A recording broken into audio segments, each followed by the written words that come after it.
welcome to the first episode of Say It How It Is with me, your host, Say.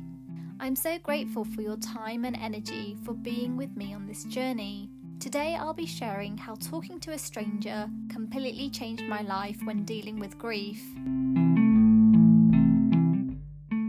3 years ago, I lost the most precious human being in my life, my humble, beautiful Nan. Nan outlived her siblings and all her close friends. I'm actually certain I believed she was invincible. I'm going to take you back just 24 hours before hearing the news that Nan had passed away.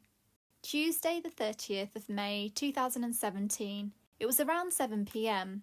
My parents, sister and I were sat at the dinner table. Mum's mobile rings. It was Nan. As we were eating dinner, the call was automatically put on speakerphone.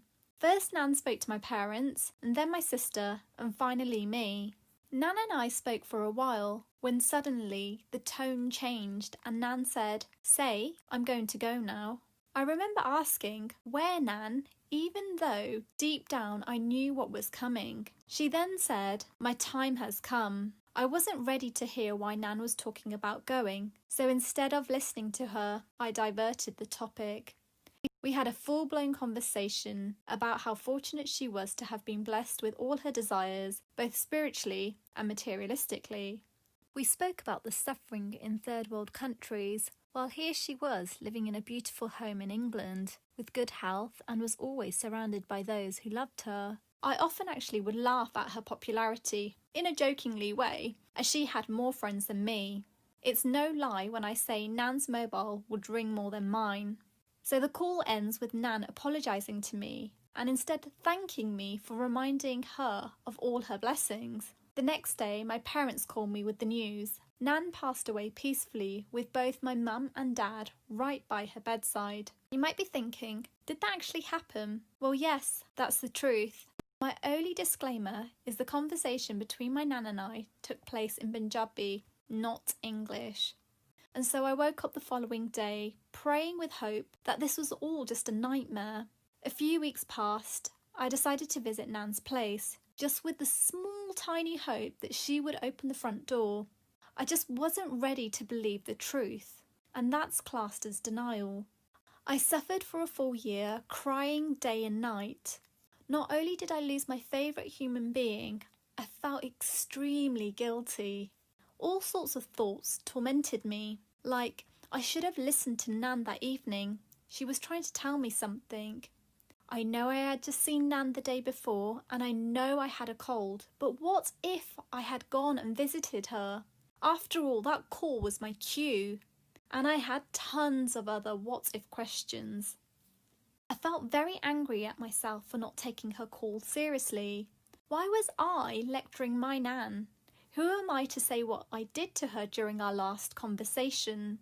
What happened to all my values of listening and respecting my elders? I started making excuses to avoid seeing my friends. I even stopped doing much other than just going to work. I had absolutely no energy. A year passed and I was still crying whenever anyone mentioned Nan. Bereavement can be painful, and we're not taught about the aftermath of losing a loved one and how we can deal with this pain and discomfort. I remember clearly on route home from work, I was on public transport, unembarrassed by the tears just pouring down my face while on a call to my aunt. We were talking about my Nan, and then I mentioned how I still missed her loving hugs, her positivity, her smell, her advice.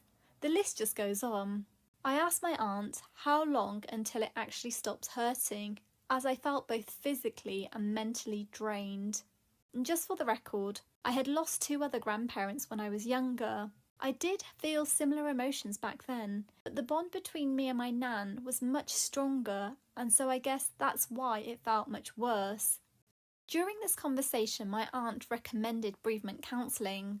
I thought to myself, how can talking to a complete stranger about my Nan help me overcome my emotions, let alone address all these feelings? Where would I even begin? And what if I'm made to forget my Nan? Something within told me, what have I got to lose? After all, I felt I had hit rock bottom. A few weeks later, a session was booked with a bereavement counsellor. It was during one of my sessions the counsellor had introduced the stages of the grief cycle. During the first year of Nan passing, I had been in a state of shock, denial, guilt, and anger. I lacked energy, and I was even reaching out to others to find meaning. I suffered from all stages of the grief cycle without knowing. I'm going to step out of the past and come back into the world I live in now.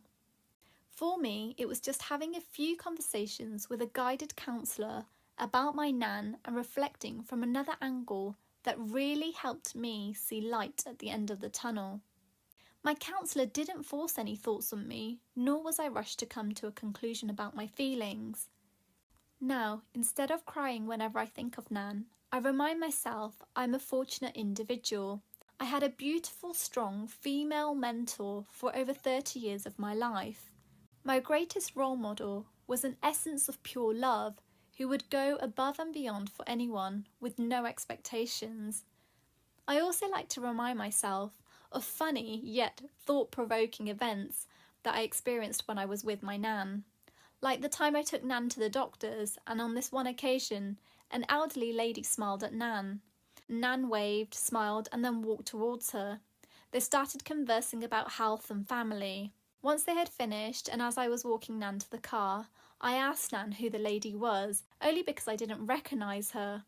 And to my surprise, Nan said, "I've never met her before today." She smiled at me, and so I thought it'd be nice to just go over and talk to her. After all, she might not have had anyone to talk to all day.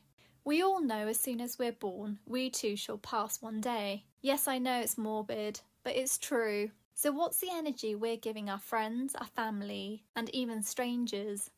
Are people happy to see you, or are they happy to see you leave? Just remember, it's never too early or too late to reflect and work on your emotions and behaviour. As Seth Godin profoundly shared, you are more powerful than you think.